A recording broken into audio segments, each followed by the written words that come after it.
Buenas tardes, chicos. Hoy vamos a ver el capítulo 6 de Principios de Finanzas con Excel, que se trata sobre elegir una tasa de descuento.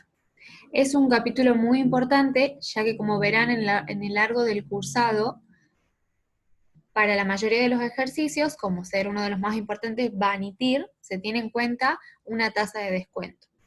Vamos a ver cuál es la adecuada y en cada caso cuál se debe utilizar.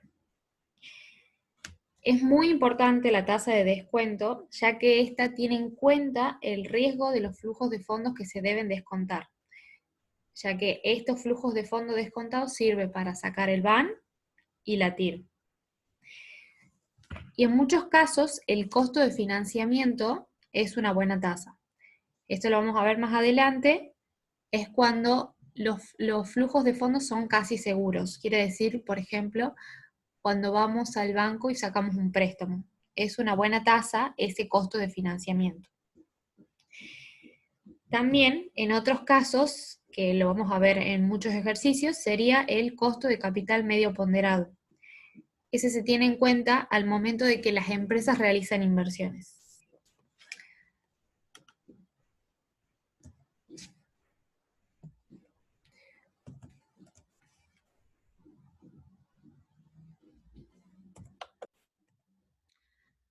¿Por qué se necesita una tasa de descuento? Como les dije anteriormente, en el VAN, ya sabemos que cuando el VAN es positivo se debe seguir adelante con el proyecto. Y si realizamos un ranking de proyectos, sabemos que es preferible el que tiene mayor VAN. O sea, si comparamos proyecto A y proyecto B, y si el VAN del proyecto A es mayor, se elige esa opción. En la TIR, ¿qué tenemos que hacer? Se compara la tasa de descuento con la TIR respectivamente. Entonces, se emprende el proyecto cuando la TIR es mucho mayor a la tasa de descuento utilizada. Y si realizamos ranking de proyectos, cuando comparamos dos opciones, es preferible si la TIR es mayor del proyecto A, por ejemplo, a que el de la B. Entonces, en el VAN, descontamos los flujos de fondos con esta tasa de descuento. Y en la TIR se compara la TIR con esta tasa de descuento. Como sabemos que en todos los casos se necesita esta tasa de descuento ajustada por el riesgo. En los aspectos básicos del descuento, por ejemplo, tenemos el VAN, que significa el valor actual de los flujos de fondos. En el numerador tenemos en cuenta estos flujos de fondos que pueden ser tanto libres de riesgo como con riesgo. Entonces, en el denominador es cuando se tiene que reflejar en esa tasa de descuento si estos flujos de fondos tienen riesgo o no. A más riesgo del numerador, mayor será la tasa de descuento. Algunos aspectos básicos de la tasa de descuento es que si el numerador de los flujos de fondo está libre de riesgo, sabemos que la tasa de descuento sería igual a la tasa de libre de riesgo. Y si el numerador de los flujos de fondo tiene riesgo, la tasa de descuento tiene que ser mucho mayor a la tasa libre de riesgo. ¿Por qué? Porque la tasa de descuento compone a la tasa libre de riesgo más la prima por riesgo. Bueno, vamos a ver algunos ejemplos del costo del financiamiento. ¿Qué es el costo de financiamiento? Es la tasa que utilizamos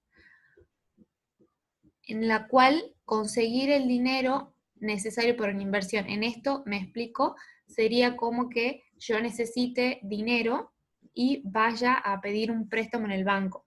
Entonces necesito hacer una inversión con esa plata y sé que es una buena tasa de descuento para tenerla en cuenta en mi análisis de proyectos, como por ejemplo el VAN, a esa tasa que me consiguieron el préstamo. Y es una de las más usadas, pero como les digo, el costo de financiamiento generalmente es una tasa más segura. Nos sirve para identificar el costo de los fondos utilizados y se emplea este costo para descontar los futuros flujos de fondos de la inversión. Tenemos unos ejemplos que ahora les voy a mostrar en Excel, como el ejemplo 1, que se extrae dinero de la cuenta de ahorros para colocarlo en un certificado de depósito de CDs. O el segundo ejemplo es que se retira plata para organizar una franquicia de lápices labiales Evelyn Wayer. Ahí les muestro. Entonces vamos a trabajar con una plantilla de Excel de la primera parte del capítulo 6, en donde la primera pestaña son ejercicios de la página 216 y 217 del libro. En el primer ejemplo dice, usted tiene 10.000 pesos en su cuenta bancaria que paga el 4% anual. El banco le ofrece un certificado de depósito a plazo fijo, CD, de 10.000 pesos a 2 años que paga el 5% anual. ¿Cuál es el BAN para extraer los fondos de la cuenta bancaria y colocarla en el CD? Entonces acá tenemos flujo de fondos, extraigo los 10.000 pesos, pero sé que en el primer año me van a dar los 10.000 pesos por los 5% anual. Entonces me dan 500 pesos. Y en el segundo año me devuelven la plata más el otro interés del segundo año sería. Entonces acá lo que hago es multiplicar por 1 más la tasa de interés.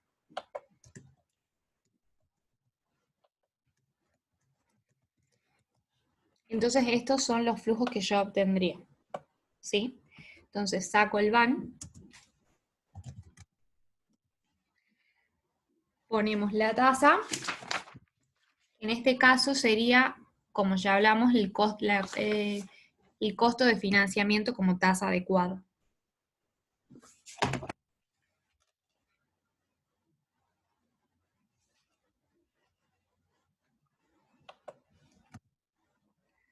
Ponemos los flujos más la inversión. Nos da 188,61.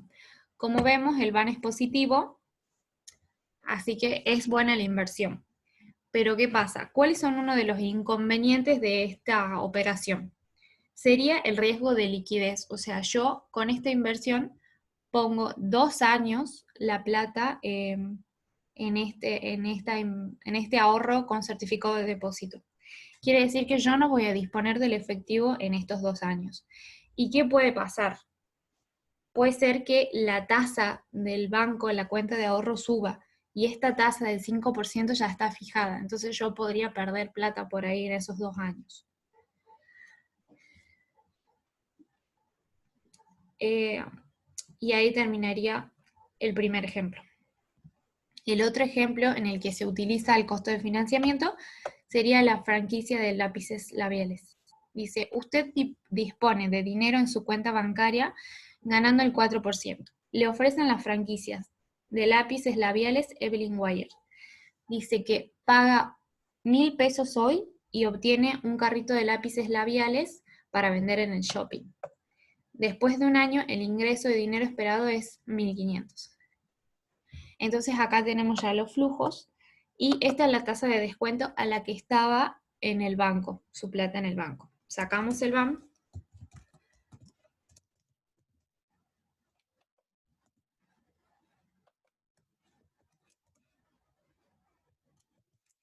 Sacamos la TIR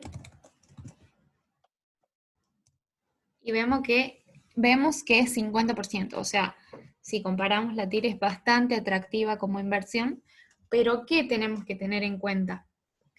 Si lo leen bien al problema en el libro, les explica que es una franquicia de unos lápices labiales que están muy de moda, que vienen en todos los colores, pero a las chicas les gusta mucho el color amarillo.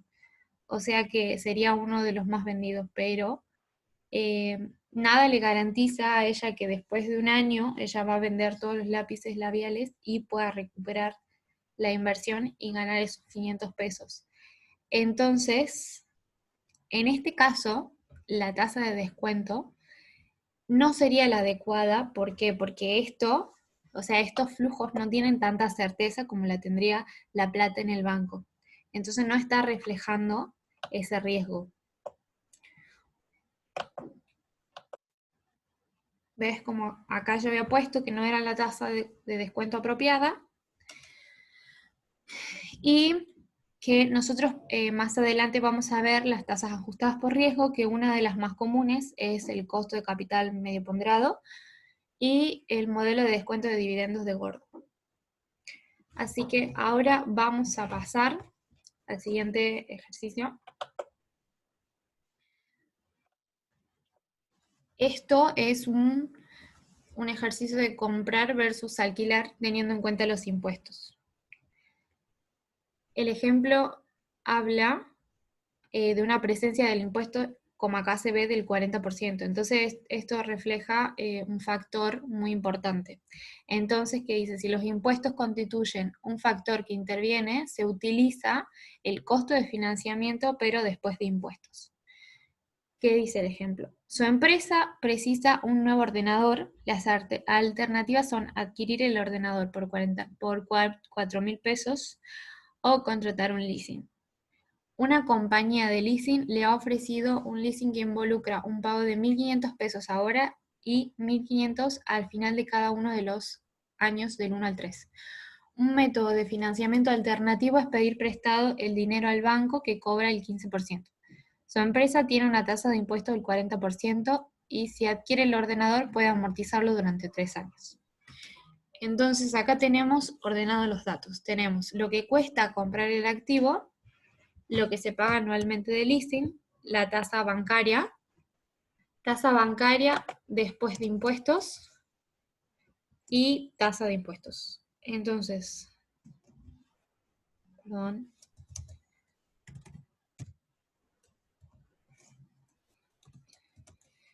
La tasa bancaria después de impuestos, ¿cómo sería? Es la tasa bancaria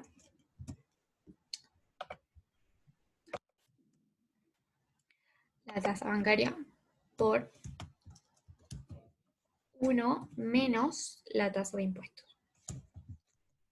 Entonces queda la tasa a utilizar, que sería del costo de financiamiento, la adecuada, sería del 9%. Entonces vamos a analizar ahora el flujo de fondos, el flujo de fondos con la compra. Tenemos en cuenta que realizamos la inversión de 4.000 pesos y después que dice que el activo se deprecia en 3 años. Entonces, lo que vamos a tener ahí va a ser un ahorro fiscal.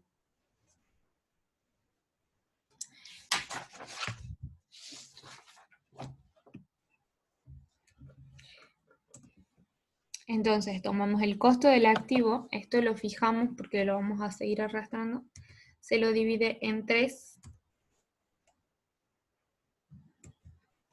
y se lo multiplica, también lo vamos a fijar por la tasa de impuestos. Este sería nuestro ahorro durante 3 años. Entonces sacamos el BAM.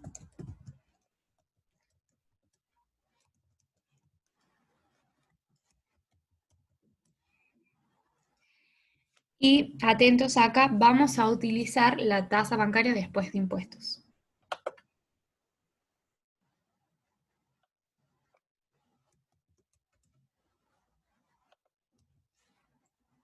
Bueno, tenemos que el BAN es de 2.649 pesos, pero lo vamos a seguir comparando con la otra opción de leasing.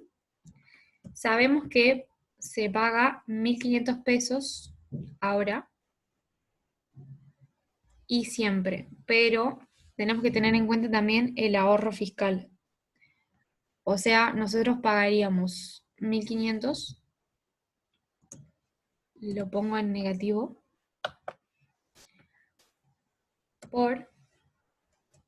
perdón, esto hay que fijarlo también, por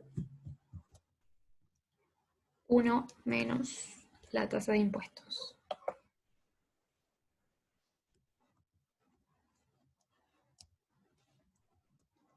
La explicación de esto sería, o sea, es lo mismo que yo ponga 1.500, pero yo después le tendría que sumar el ahorro fiscal, y el ahorro fiscal sería los 1.500 por la tasa de impuestos. Entonces me quedaría este resultado. Sacamos el BAM, que podemos copiar la fórmula que hicimos acá, y nos da de 3.000 A ver, esto se hizo mal, perdón, porque no está fijado. Hacemos de vuelta. La tasa, usamos la tasa después de impuestos. Los flujos más la inversión. Y tenemos que es de 3.178,17. Bueno, acá, como ya sabemos y hablé anteriormente, el VAN nos muestra, como acá estamos viendo egresos, no tenemos que ver cuál es mayor, sino que tenemos que ver cuál nos genera menos costos. O sea, en este caso se nota que es comprar el activo. ¿Por qué? Porque hay una diferencia aproximadamente de 1.000 y algo. Entonces, ¿qué vamos a hacer acá? Vamos a comparar las dos opciones. Vamos a restar el leasing a la compra. Entonces, ponemos 900 menos 4.000. Este sería el flujo de fondos diferencial. Y acá vamos a sacar la TIR.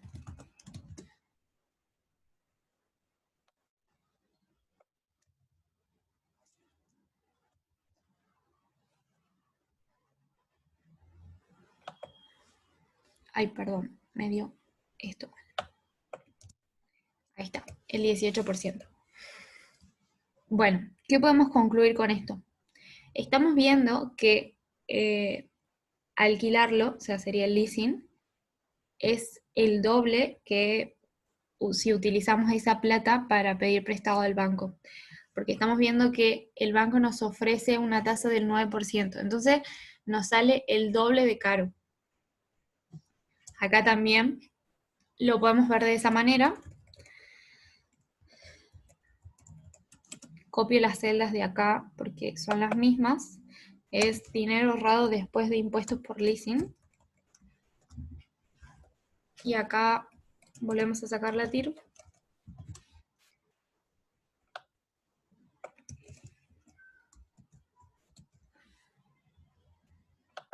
Y acá, ¿qué dice? En esta opción de pedir al banco, como decía el ejemplo,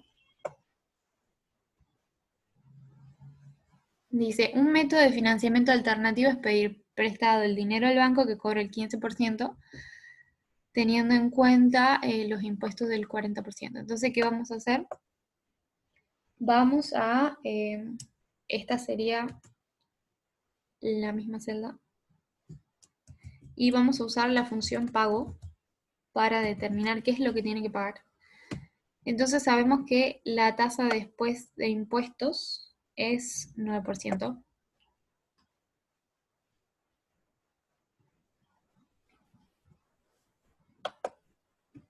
Después, los periodos son 3, en valor actual, 3.100.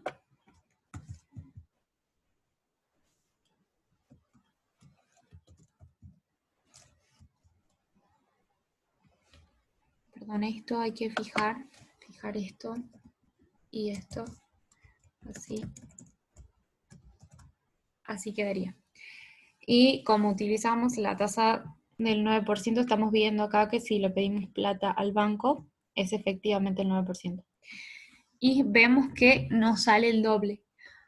Tenemos que analizarlo como estos son costos. Veíamos anteriormente que se compara la tasa de descuento con la TIR y si el proyecto tiene una TIR mayor a la tasa de descuento se acepta. En este caso, como son costos, a nosotros nos convendría aceptar algo que sea mucho menor que pedirle prestado al banco. Pero en este caso nos damos cuenta que es muchísima la diferencia y como acá se ve también en el BAM, así que como conclusión le conviene comprar el activo.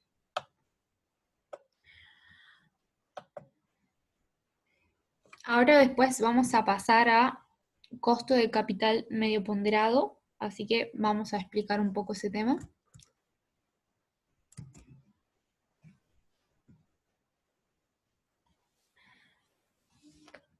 Bueno, el costo de capital medio ponderado es lo que se utiliza cuando analizamos proyectos de inversión en empresas. Entonces, tenemos que recordar cómo se financian las empresas. Con capital propio, fondos provistos por los accionistas y costo de capital propio, que sabemos que es las acciones emitidas por el precio de las acciones. Y la deuda son los fondos provistos por los prestamistas, que significa el costo de la deuda es igual al costo del financiamiento neto de impuestos corporativos.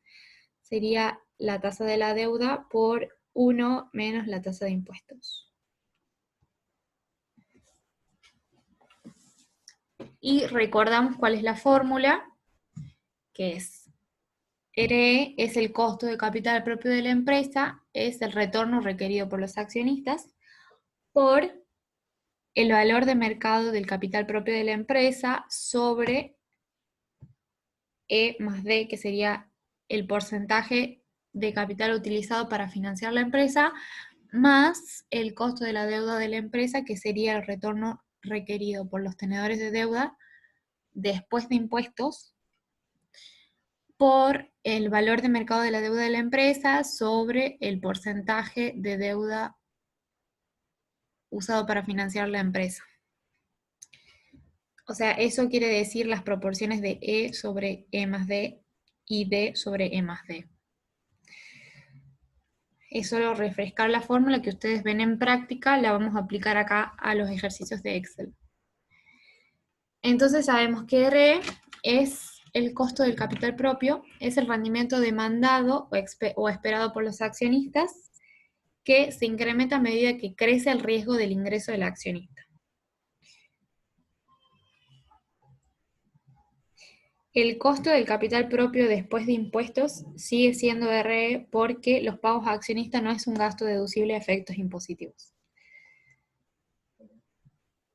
El costo de la deuda después de impuestos, tenemos en cuenta que el costo de la deuda es la tasa que le cobran los que prestan fondos a la empresa, y cuando estos prestamistas perciben que la compañía se torna más riesgosa, suben la tasa de la deuda. Y bueno, como ya dijimos, la tasa de costo de la deuda después de impuestos es 1 menos la tasa de impuesto por el costo que nos dictan los prestamistas. Entonces analizamos que cuando la tasa del capital propio es mayor a la tasa de la deuda después de impuesto, significa que el capital propio lleva más riesgo que la deuda. Sobre una base después de impuesto, el costo del capital propio será mayor que el costo de la deuda. Acá tengo algunos ejemplos de cuándo esta tasa es apropiada utilizar el costo de capital medio ponderado. En el libro les recomiendo que lean los ejemplos que están en la página 222 y 223, que en el primer ejemplo nos habla de white water rafting. Esta empresa quiere adquirir nuevas balsas y explica que la compra de estas nuevas balsas es igual al riesgo que tiene la empresa. Entonces, como se compara el riesgo, es adecuado usar la tasa de costo de capital medio ponderado debido a que no hay diferencia de riesgos. En el otro ejemplo, se trata de que esta empresa quiere comprar un competidor y los flujos de fondo del competidor son similares a los flujos de fondo de la empresa actual. Entonces sí se puede utilizar también esta tasa porque, como decimos, tienen riesgos similares. Es muy importante tener en cuenta esto del riesgo porque definitivamente no se puede usar cuando el riesgo varía, como vemos en este tercer ejemplo. Una empresa de dulces quiere comprar a otra empresa de telefonía regional. Entonces, como aparte son rubros totalmente distintos, los riesgos que tiene cada uno claramente también son distintos. Entonces, no es posible utilizar esta tasa de la empresa de dulces para valorar la compra de telefonía regional. La evaluación de los flujos de fondo de la compra debe ser efectuada con la tasa apropiada acorde al riesgo de la compra. O sea, se debería determinar cuál es el riesgo de la empresa de telefonía regional para utilizar esta tasa. En conclusión, el costo de capital medio ponderado es la tasa apropiada para utilizar cuando el riesgo de los flujos de fondos bajo análisis es aproximadamente igual al riesgo de los flujos de fondos actuales de la compañía. Vamos a terminar de concluir los componentes de la fórmula.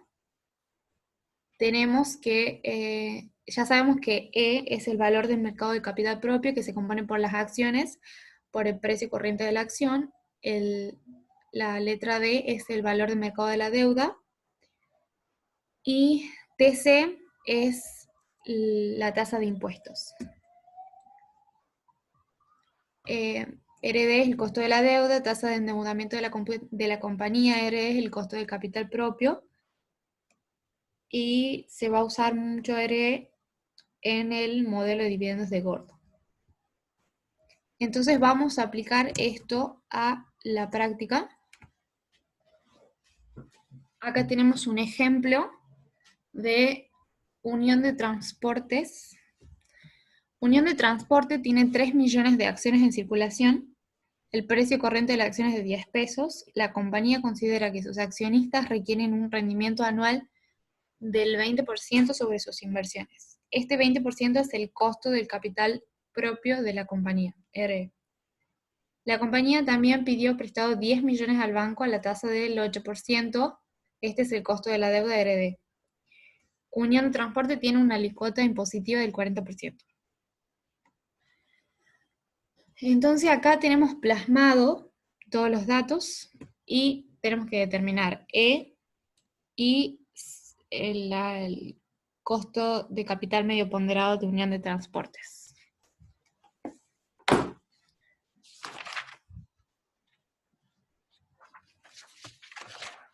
Bueno, ya sabemos que E serían las 3.000 acciones por el precio.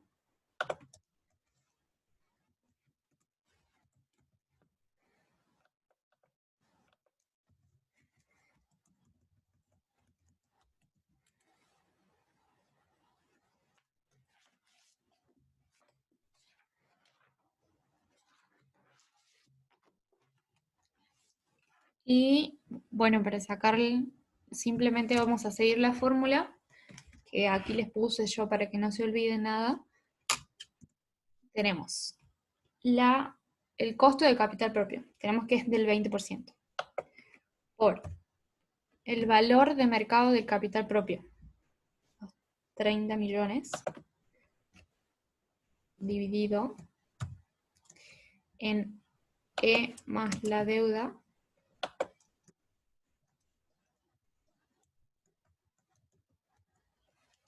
más el costo de la deuda después de impuestos,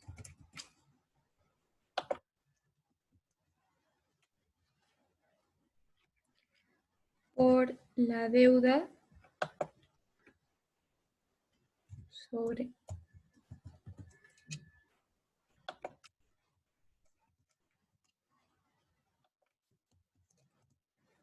nos da que es 16,20.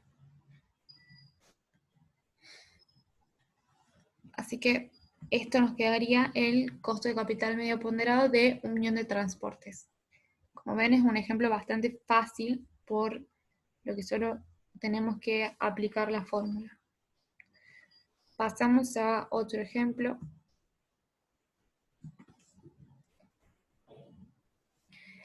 Que se trata de valuando las acciones de X y Z Corporación. Entonces acá está el ejemplo. Valuar las acciones de la empresa como el valor actual de los dividendos futuros esperados. El 2 de marzo del año 2000, y usted está pensando comprar una acción de la empresa X y Z. Estos son algunos de los datos de la empresa y sus acciones. X y Z es una constante pagadora de dividendos. En el pasado ha pagado dividendos anualmente y los mismos han tendido a crecer a una tasa anual del 7%.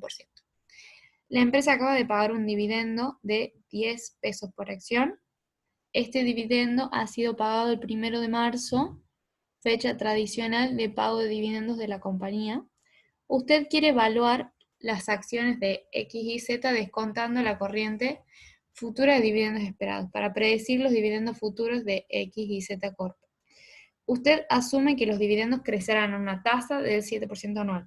Suponga que usted considera que la tasa de descuento apropiada para la corriente de dividendos es el costo del capital propio del 15%. Usando R para descontar los dividendos futuros esperados, usted obtiene el precio justo de la acción X y Z Corp.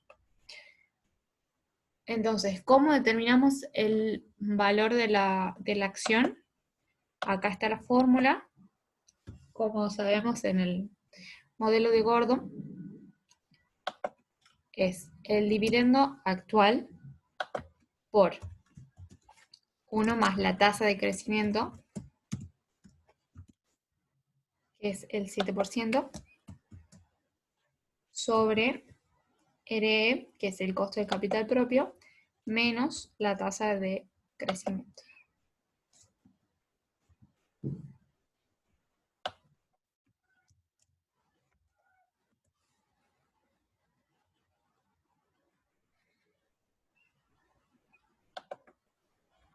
Y nos queda de 71 pesos con 26.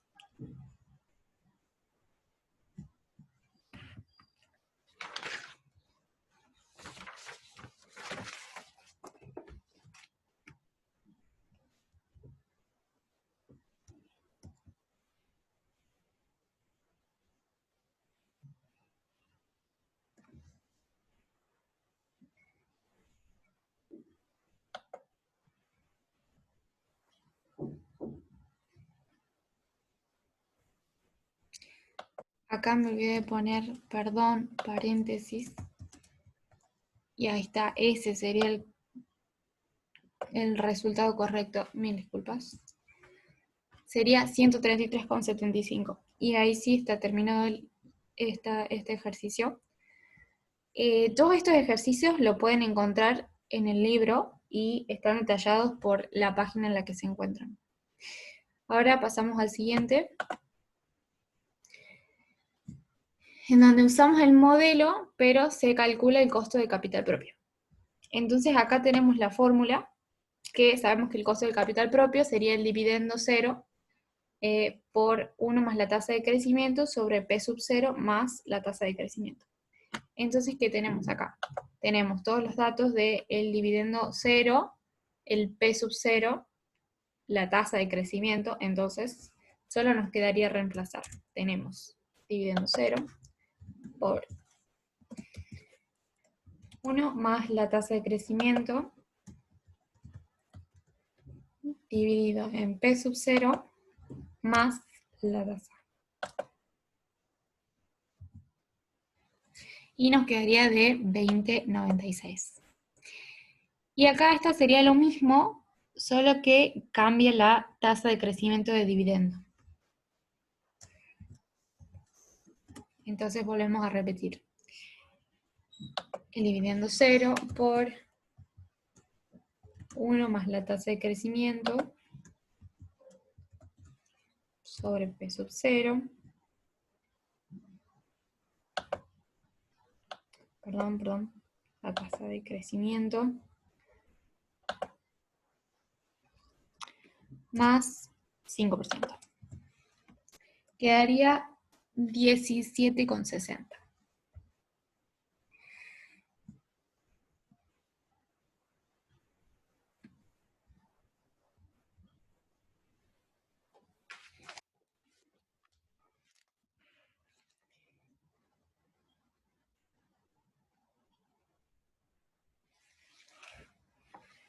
Entonces acá se concluye que este modelo es muy sensible porque, por ejemplo, este cambio redujo más o menos en un 3% la tasa del costo de capital propio. Así que para tener en cuenta, incluso con las fórmulas ustedes pueden variar y ver, tocar acá, cuánto cambia, ¿sí? Cambian todas las variables. Pasamos al siguiente ejercicio.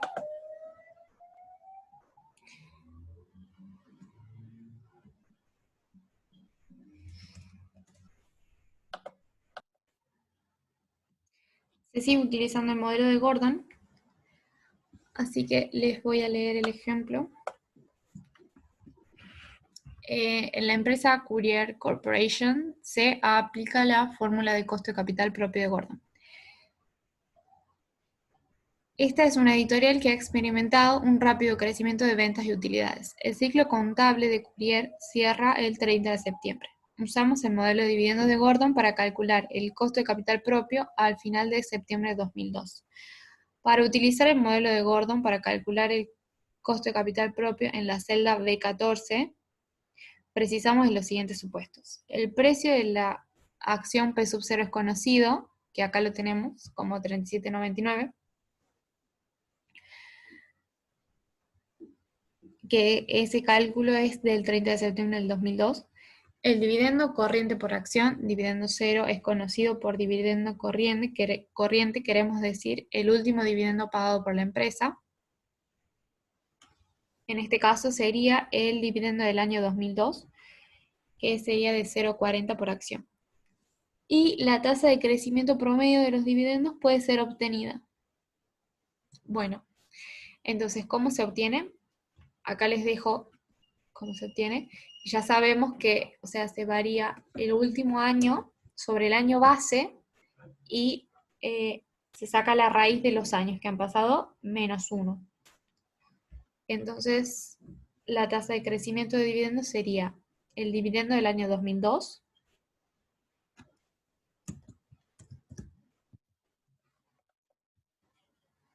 sobre el de 1998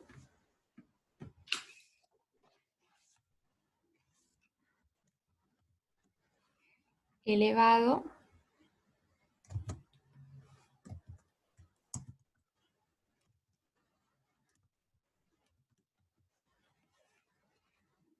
a un cuarto.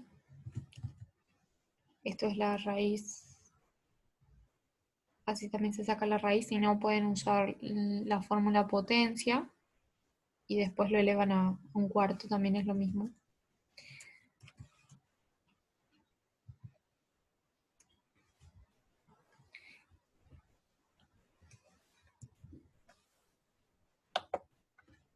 Perdón, acá me equivoqué. Se utiliza en 1998. Y como vemos, pasaron 4 años, por eso se utiliza la raíz de 4. Entonces acá tenemos que sacar el dividendo, que sería el dividendo 0, por 1 más la tasa de crecimiento. Este sería el dividendo que se recibiría en el año 2003.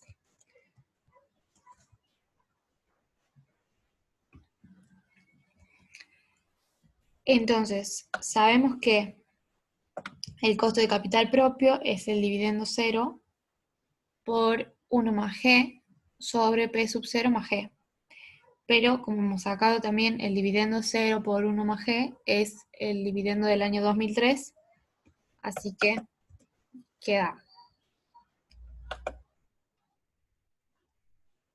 dividendo del 2003 sobre P sub 0 más G. Nos queda que el costo del capital es 13,28.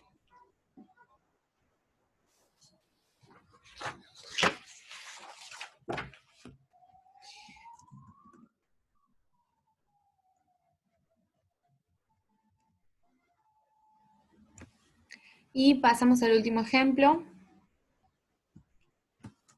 Acá usamos la misma metodología, pero tenemos en cuenta que acá se agrega un año más. Y tenemos 5 años. Entonces, para sacar la tasa de crecimiento hacemos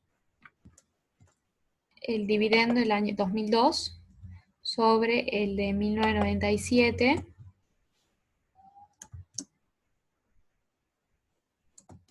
acá sacamos la raíz quinta porque pasaron 5 años, menos 1, y me da que la tasa es de 13,75. Entonces saco lo que sería el dividendo 0 por 1 más la nueva tasa de crecimiento, me da de 0,46 pesos. Y la tasa del costo de capital propio sería esto sobre P sub 0 más la nueva tasa. Y me da de 14,95.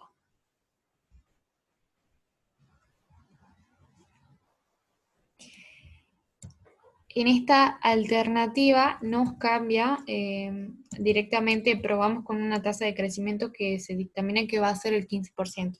Así que vemos cómo varía. El dividendo actual sería el mismo, 0,40.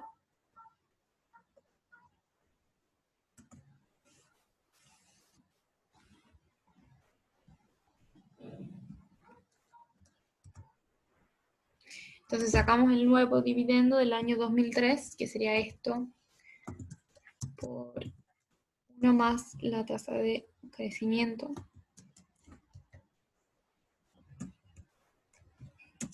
Entonces sacamos la nueva tasa.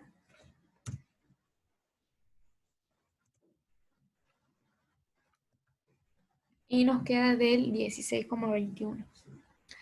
Así que en todos estos casos del modelo de Gordon podemos seguir viendo lo sensible que es, por cómo varía un poco en la tasa de crecimiento, nos aumenta nuestro costo de capital propio. Y con esto quedaríamos finalizada esta clase. Para el próximo miércoles tenemos la continuación del capítulo 6. Así que nos vemos, chicos. Espero que les haya servido y cualquier duda me pueden hablar a mi mail o a mi WhatsApp, ya sea que me tienen en el grupo de WhatsApp de la materia o en el foro del campus. Así que los estoy esperando cualquier cosa. Nos vemos, que anden bien.